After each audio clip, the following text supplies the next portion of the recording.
جو لوگ اللہ پر ایمان لائیں، کہیں کہ ہمارا رب اللہ ہے، پھر اس پر جم جائیں، ان پر فرشتوں کا نزول ہوتا ہے۔ نہ کوئی غم کرو نہ خوف، خوشیاں مناؤ جنت کی جس کا تم سے وعدہ کیا گیا تھا۔ اللہ کی ربوبیت پر اطمینان جب انسان کو ہو جاتا ہے، میرا رب اللہ ہے، ربی اللہ، انسان کے لیے نہ کوئی کھٹکا، نہ کوئی خطرہ، نہ کوئی خوف، نہ کوئی حزن۔ جو کچھ ہو رہا ہے کس کے اذن سے ہو رہا ہے؟ اللہ کے اذن سے۔ اللہ کے اذن کے بغیر پتہ تک نہیں ہلتا۔ یہ کوئی اندھا بہرا مادہ نہیں ہے جس سے مجھے کوئی خوف ہو۔ اندھا بھینسا چلا رہا ہو اس سے تو ڈرنے کا ہر انسان کو ڈرنا چاہیے، نہ معلوم کس کو ٹکر مار دے، لیکن نہیں، اس کائنات کو چلانے والا ایک سمیع و بصیر خدا ہے۔ وہ جو میرا دوست ہے، میرا ولی ہے، اللہ ولی الذین آمنوا یخرجہم من الظلمات الی النور، اللہ اہل ایمان کا ولی ہے، ساتھی ہے، پشت پناہ ہے، مددگار ہے، حمایتی ہے۔ بتائیے جسے یقین ہو جائے کہ اللہ میرا مددگار، اللہ میرا محافظ، اللہ میرا پشت پناہ، اللہ میرا حمایتی، اس کے لیے کوئی خوف ہوگا؟ اس سے کوئی ڈر ہوگا؟ میں مثال دیا کرتا ہوں ایک بہت سادہ، پنجاب کے دیہات کی۔ وہ بڑا چودھری ہے اور کوئی غریب کسان ہے۔ اس غریب کسان کے جانوروں کو ہر وقت اندیشہ ہوگا چوری کا، کوئی میری بھینس کھول کر نہ لے جائے، کوئی میرا بیل کھول کر نہ لے جائے۔ لیکن جس کے بارے میں یہ سب کو معلوم ہو کہ وہ جو بڑا چودھری ہے وہ اس کا دوست ہے، اس کی بچیا کو کوئی خوف ہوگا؟ اس کی بھینس پر کوئی ہاتھ ڈالے گا؟ اسے کوئی اندیشہ ہوگا؟ نہیں۔ کیوں؟ کہ وہ بڑا چودھری، بڑا اس کا یہاں کا سردار، جاگیردار، سب کو معلوم ہے وہ میرا دوست ہے، کوئی میرے خلاف اقدام نہیں کر سکتا۔ اس دنیا میں یہ چھوٹی سی بات اگر آپ کے دلی اطمینان اور سکون کا باعث بن سکتی ہے تو ذرا تصور کیجئے۔ میں لفظ تصور استعمال کروں گا صرف اس لیے کہ اس کا ہم جس کو کہتے ہیں ادراک اور شعور کر نہیں سکتے، اگر کے ساتھ کر سکتے۔ اگر یقین ہو کہ اللہ میرا مددگار اور یقین ہو کہ اللہ ہر آن میرے ساتھ ہے، پھر کوئی خوف؟ کس کا خوف؟ کوئی شے اللہ سے بالاتر ہے؟ کوئی قوت اس سے زیادہ طاقتور ہے؟ کوئی اس کے ارادے کو بدلنے والا ہے؟ کوئی اس کی مشیت کے آڑے آنے والا ہے؟ یہی بات ہے جو حضور نے فرمائی۔ یہ ایمان کا حاصل ہے لب لباب، کہ دیکھو اچھی طرح اس بات کو ذہن نشین کر لو، اگر تمام انسان مل کر تمہیں کوئی نقصان پہنچانا چاہے نہیں پہنچا سکتے مگر جو کچھ اللہ نے لکھ دیا ہو، اور تمام انسان مل کر تمہیں کوئی نفع پہنچانا چاہے نہیں پہنچا سکتے مگر وہ شے جو اللہ نے طے کر دی ہو۔ آپ پھر میں کہوں گا ذرا طاری کیجئے، اسے فرض کیجئے، اسے سوچئے۔ اگر اس حدیث پر ہمارا دل ٹھکا ہوا ہو تو کسی سے ڈر ہوگا؟ یہ مجھے نقصان نہ پہنچا دے، یہ میری رپورٹ خراب نہ کر دے، یہ میری انکریمنٹ نہ رکوا دے، یہ میرا یہ نہ بگاڑ دے، یہ میرا یہ نقصان نہ پہنچا دے۔ اس کا ڈر، اس کا ڈر، اس کا خوف، اس کی خوشامد، اس کے لیے جا کر طرح طرح سے اپنی عزت نفس کو ذلیل کروانا اس کے سامنے، یہ سب کچھ کیوں کرتا ہے انسان؟ جب سمجھتا ہے کہ اس کے ہاتھ میں میرا کوئی نفع ہے، اس کے ہاتھ میں میرے لیے کوئی ضرر ہے، یہ مجھے کوئی غضب پہنچا سکتا ہے، یہ مجھے کوئی نقصان پہنچا سکتا ہے، یہ میرے کوئی کام بنا سکتا ہے، یہ میری کوئی ضرورت پوری کر سکتا ہے، اسی کا نام شرک ہے۔ جہاں آپ نے یہ سمجھا کہ غیر اللہ کے اندر کوئی طاقت موجود ہے وہی شرک ہے۔ بتوں سے تجھ کو امید ہے، خدا سے نو امیدی، مجھے بتا تو صحیح اور کافری کیا ہے؟ شرک تو یہ ہے۔ جس پر بھی تمہیں یہ خیال ہے، کلمہ ہے یہ کلمہ سوم، لا حول ولا قوت الا باللہ، ذرا اس پر دل کو کبھی اگر آپ تصور کریں، پھر فرض کریں، دل ٹھک جائے اس پر، کوئی طاقت نہیں۔ یہی بات تھی جو شیخ عبد القادر جیلانی رحمۃ اللہ علیہ نے اپنی وصیت میں اپنے بچے سے کہی۔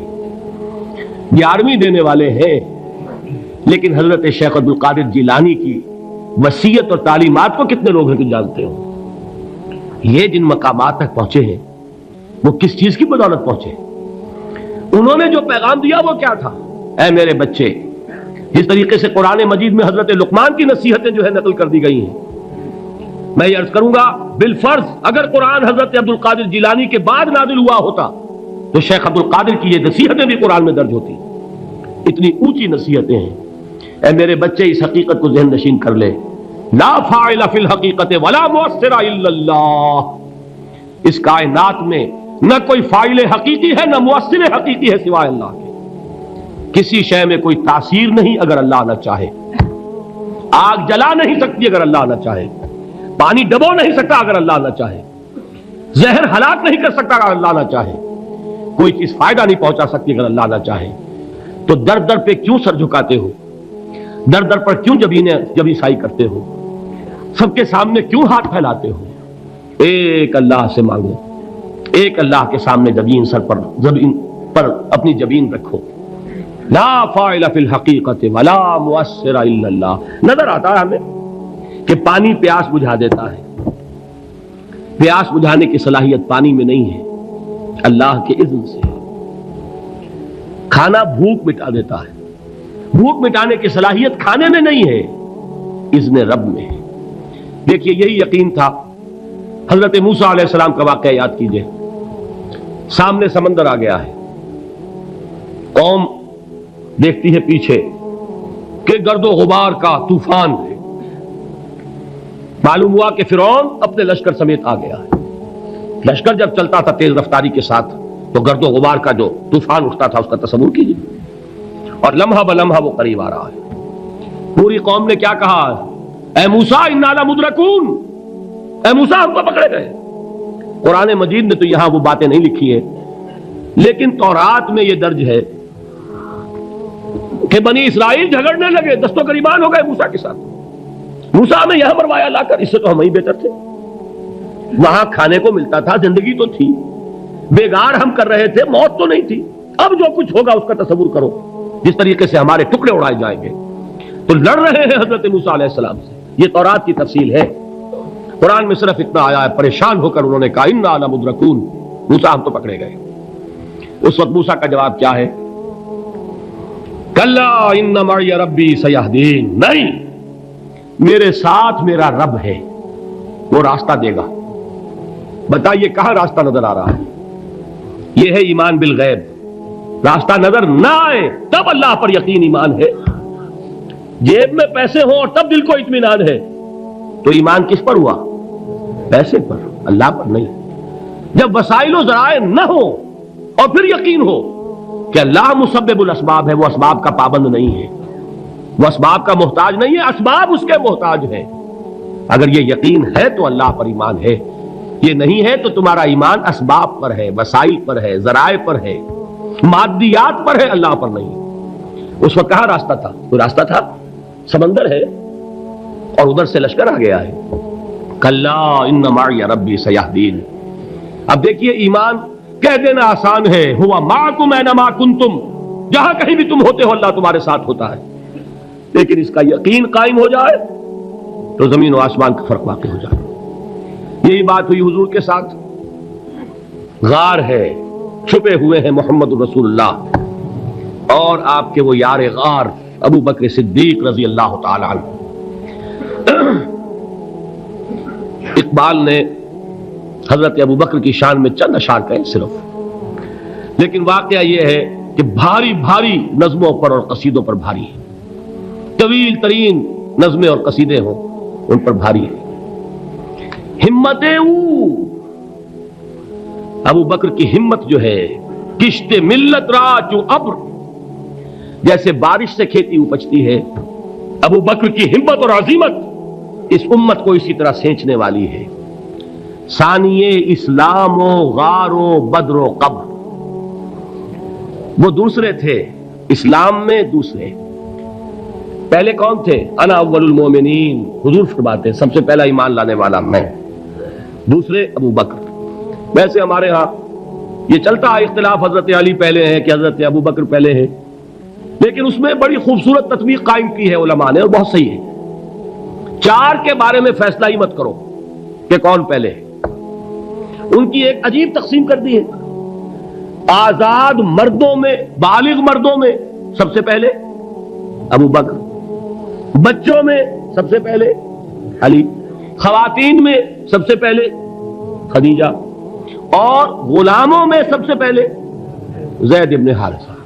بڑی پیاری تقسیم ہے، یہ چاروں ہی پہلے ہیں، ہر ایک کے لیے اولیت ہے۔ اور واقعہ یہ ہے کہ اگر زمانی اعتبار سے تعین ہوگا تو پہلے خدیجۃ الکبریٰ آئیں گی رضی اللہ تعالی عنہ۔ کسی اور سے بات کرنے کی نوبت بعد میں آ سکتی ہے، پہلے تو اہلیہ محترمہ سے بات ہوئی، آتے ہی پہلی وحی ہوئی ہے، ابھی تبلیغ کا حکم نہیں تھا۔ کس کو بتایا واقعہ؟ ابھی اپنی نبوت کی تبلیغ کا تو حکم ہی نہیں آیا۔ واقعہ کس کا ہے؟ وہ خدیجہ کا ہے۔ جب کہا ہے کہ خشیت علی نفسی، مجھے اپنی جان کا اندیشہ ہے، تو کیا جواب دیا خدیجہ نے رضی اللہ تعالی عنہا؟ وہ صدیقۃ الکبریٰ ہے۔ صدیقات جو ہیں خواتین، ان میں چوٹی پر خدیجۃ الکبریٰ ہے رضی اللہ تعالی عنہا، اور صدیق جو مرد ہیں ان میں صدیق اکبر ہے ابو بکر صدیق رضی اللہ تعالی عنہ، لیکن صدیقات میں چوٹی پر۔ جب حضور نے فرمایا خشیت علی نفسی، کیا فرمایا، کیا عرض کیا، کیسے تسلی دی؟ نہیں، اللہ آپ کو ضائع نہیں کرے گا، آپ غریبوں کے ہمدرد ہیں، آپ مساکین کے تکالیف رفع کرنے والے ہیں، آپ بیواؤں کی سرپرستی کرتے ہیں، آپ مسافروں کی خدمت کرتے ہیں، اللہ آپ کو ضائع نہیں کرے گا۔ یہ یقین ہے اس خاتون کے اندر۔ خیر وہ ایک علیحدہ بات ہو جائے گی۔ میرے دل پر حضرت خدیجہ رضی اللہ تعالیٰ عنہ کی شخصیت کا بڑا گہرا نقش ہے، جو وہ کوئی اور ہی وقت اور موقع ہوا تو بیان ہوگا۔